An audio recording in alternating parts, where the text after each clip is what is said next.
Good morning. It's time to get in touch. In Touch is a public affairs show dedicated to improving the lives of Susquehanna Valley residents. I'm Freddi Hammer, News Director at Backyard Broadcasting. With the COVID-19 pandemic, the last few months have been very hard for people who are working to make sure that they have food on the table and hoping to make an income to support their families. And everybody's worried about our health, but at the same time, so many people are worried about so much more. So there's financial burdens, and there's also health burdens that we're dealing with. And the Central Pennsylvania Food Bank has been there this entire time since the pandemic began, and actually before, working hard to make sure communities are taken care of. Today, speaking with Joe Arthur, he's the Executive Director of the Central Pennsylvania Food Bank. We're so happy to have him here checking in, letting us know how things are going in at least the 11 counties in Central Pennsylvania where he oversees. Good morning to you, Joe. Nice to speak with you again. Hey, Freddi. Thanks for calling. Absolutely. Thanks for being on with us again on In Touch. I'm all set. Great. Before we got a chance to speak with you at the beginning of the pandemic to find out how the Central Pennsylvania Food Bank fared, now here we are with sort of a second wave dealing with a lot more insecurities in our communities. What did you learn from going from the last spring to now? Well, we learned just how generous our communities can be. As folks probably know, there's a lot more people coming for help, for food assistance in the pandemic. But the public has really responded. Our people, our businesses, our churches have all been generous for like 9 months straight. In a way, it's just profound, really, the level of generosity. Well, and prior to the crisis, how many families did you serve about, and what is the difference number-wise? Well, last year at this time, we were serving about 135,000 people each month, and now that's more like 200,000 people all through the pandemic, each and every month. So it's really been extraordinary, about a 40% increase in people, and really a similar increase in the amount of food that we've provided, healthy food. So, it's been a stretch all year long. Well, talking about healthy foods, that's where we're really helping today, hoping to be able to help the Central Pennsylvania Food Bank get some funds so that we can continue this help to go forward as we don't really see an end in sight at this time, do we? Yeah, the holidays are always busy going into Thanksgiving for us, but this year we're seeing an even higher level. So if folks can really, two things we need. If they can donate money, go to our website, centralpafoodbank.org. Or also, if you happen to be able to volunteer, in the Harrisburg area, we can take volunteers, but locally in north central Pennsylvania, pantries are still taking volunteers, those that we work with. So that's necessary, too. What are the counties where Central Pennsylvania Food Bank, this region, what is this region here in Central PA? Well, we serve all of the Susquehanna Valley. Okay. So northern central Pennsylvania included in that. So Lycoming, Tioga, Clinton, Sullivan, Northumberland, Union, Snyder, Columbia, Bradford. That's our northern counties that we're serving. So that whole region, and then the whole Harrisburg region as well. So we have two healthy food hubs to make sure that we can serve our whole network. One based in Harrisburg, and of course one based in Williamsport. Really, your mantra here is "Give hope now" is what we want to be able to do, and it's almost an emergency. We're really in an emergency situation. Yeah, we've got this pandemic that's created this crisis, so we're still running our crisis response. And as we go into the holidays, it's even more urgent. So, so give hope now. We're emphasizing the give and the now. That's what we really need. Tell us a little bit about the partner agencies that you work with that provide this food, because at this time you're really not able to take food donations from the public. That's right. We're not running food drives because that gathers people in an unsafe way. So what we're doing is all of the money that we're raising goes right into the crisis response, specifically buying really truckloads of healthy food, in nice cases directly from either food manufacturers or from our grocery store friends or a co-op that we are a bunch of food banks pool their money to buy through for fresh produce. So that's really what we're doing, and we also buy milk right from processors so we can offer dairy products. That's where the money goes for this healthy food. At the beginning of the pandemic, there were a lot of confusing moments about people throwing out milk or not having the distribution. But I'm thinking you probably got a good grip on that as we went forward through the summer. Yeah, we did. We all honed our safe processes, and really the risk is really around people, and not so much the food itself. The manufacture of food is safe. The handling of food is safe. It's really about about people being smart about the hand sanitizing and social distancing and masking and all of that. And we do all of that at our facilities and with our volunteers. The food is safe. The challenge is really, we're starting to see some shortages here and there on certain products, but we're able to substitute around it. But the key is really being able to acquire that food. So that's where the donations come in. Are some of the families first-time users of a food bank? That is true for most of the 40% increase. These are families that are impacted by the economic crisis that's rolled out and still aren't back to work, or at least not at the hours that they were getting before the crisis. So it's really job loss and loss of income that's causing the strain. Yes, so a lot of first-time people. And children, too. I mean, now you're dealing with many schools in a remote learning mode and dropping off or having food to be picked up by the families. I mean, are you involved in those kind of situations as well with the schools? We are. We're actually trying to help schools to feed the family. Children that are not physically in school, and we're seeing, a lot of up and down with that as school districts try to navigate the crisis and this recent surge. So what we're trying to do is feed the families. So boxes of healthy food going right to the family and feeding those children right at the kitchen table at home. So that seems to be working pretty well, but it's a week-to-week exercise and just working hard with our school districts and other youth programs. Do you have any kind of fair warning if there's any kind of extra crisis that comes your way? What kind of work do you do between the regions like that?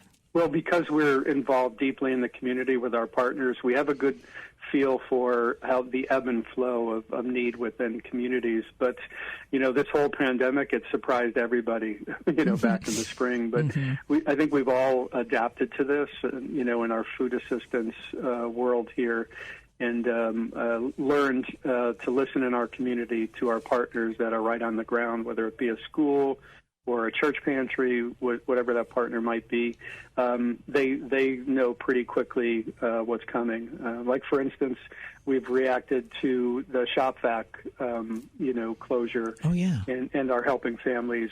Just as an example, no one was expecting that, but we're all reacting and collaborating to make sure folks have enough food. Probably the first day you heard that's the first thing on your mind. You know that when they're making cuts there at ShopVac, you knew that there was going to be a couple weeks down the road or a couple days down the road people were going to be needing.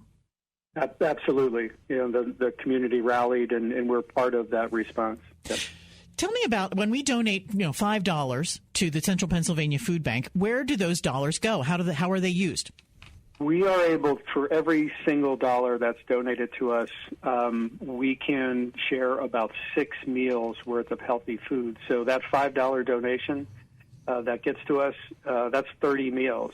So a family of 4 is going to get a couple of days worth of healthy meals. So we're proud of that, and that efficiency and our ability to drive that dollar so far to help people. So, but that's the impact when folks donate that $5.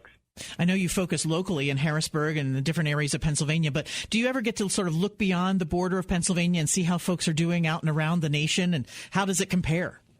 We are part of the Feeding America national network of food banks, so we are plugged in nationally, and this is a national and a worldwide story. So what we're seeing in central Pennsylvania is common around the country.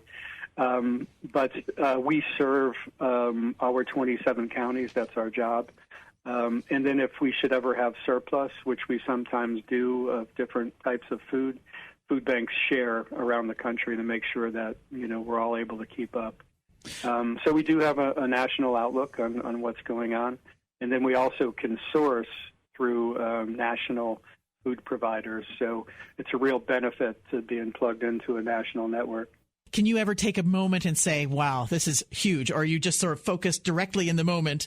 Are you able to look forward and think, what are we going to do in the future here? Is there more that we need to do, or are you all covered? No, we're blessed that we have to think strategically. The pandemic was a surprise to everybody, but hunger is not. Mm-hmm. So from month to month and year to year, we need to be looking ahead and preparing for the challenges. So that is something that we take a lot of pride in. We've built our food bank, the Central Pennsylvania Food Bank, for the future as well as the present. So we make sure that we're stewarding our donor dollars so that we're going to be here tomorrow, next year, 10 years from now, doing our job and meeting the needs. So we do have to be strategic, but at the same time, we have to be urgent. We have to be now as well. So sure. We're pretty good at doing both. Are you able to hook in with the Lycoming County United Way and their 211 program? Are you are people a recipient of the Central Pennsylvania Food Bank services when they call 211? We are, and the Lycoming County United Way is an example of a great partner that we work with and have been working with for years, and they've been extraordinary in this crisis. Full disclosure, the executive director there, Ron Frick, is one of my board members. Oh, so we work very collaboratively with the Lycoming County United Way and a number of other partners. That's really the only way to get this work all done. We've got to work together and, stretch our resources. So, we're a proud partner of United Way chapters throughout our territory, especially in Williamsport. Well, how can we get online to make sure that we're donating some funds that you really need this year and moving forward with the Central Pennsylvania Food Bank? Yep, if you have access to the internet, it's easy. Our website is centralpafoodbank.org.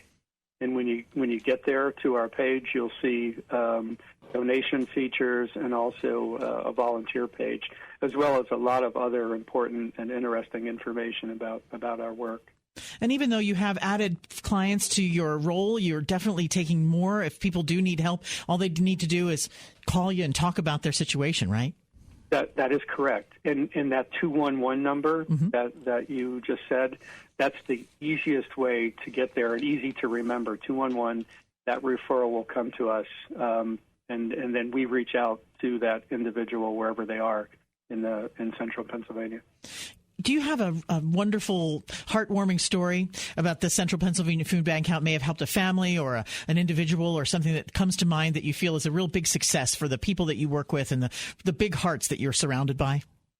Yeah, actually there are thousands of stories, and what they typically sound like is someone like Brenda, who is a mom with children who's been disrupted from her school district job, driving buses and that type of work.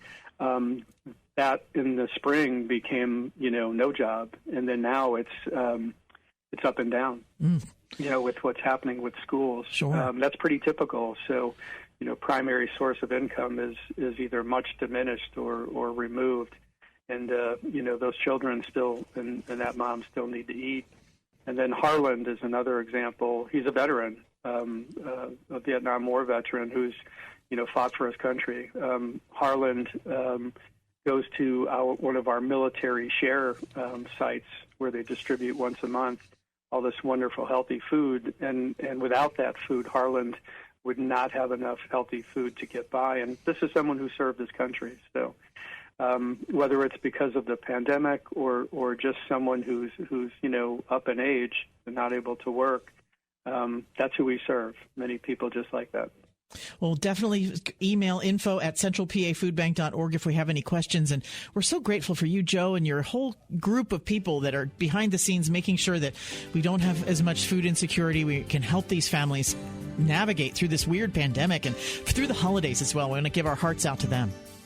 Thank you, Freddi, and thanks for helping us spread the word. InTouch is locally produced in our studios at 1685 4 Mile Drive in Williamsport. To get in touch with us regarding questions, comments, or topic ideas, call weekdays between 8 and 5, 570-323-8200. You can also write to us at 1685 4 Mile Drive, Williamsport, PA, 17701. Attention Freddie Hammer.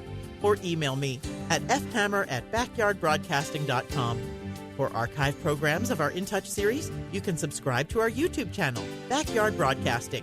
Each current weekly program is featured on the Backyard Broadcasting websites. Thanks for listening to InTouch, a production of Backyard Broadcasting.